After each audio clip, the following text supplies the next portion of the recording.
এবছর একটাও বিয়ে নিমন্ত্রণ পেলাম না ঠাকুর। সমাজকে আমাকে আদৌ মেনে নেবে? আমি কি এতটাই টক্সিক?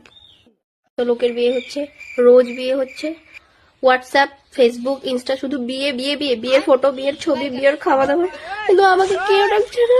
আমার কপালটা কি এতটাই খারাপ? লোকে বউয়ের মতো সেজে চলে যাচ্ছে, আর আমি শাকচুন্নির মতো বাড়িতে বসে আছি।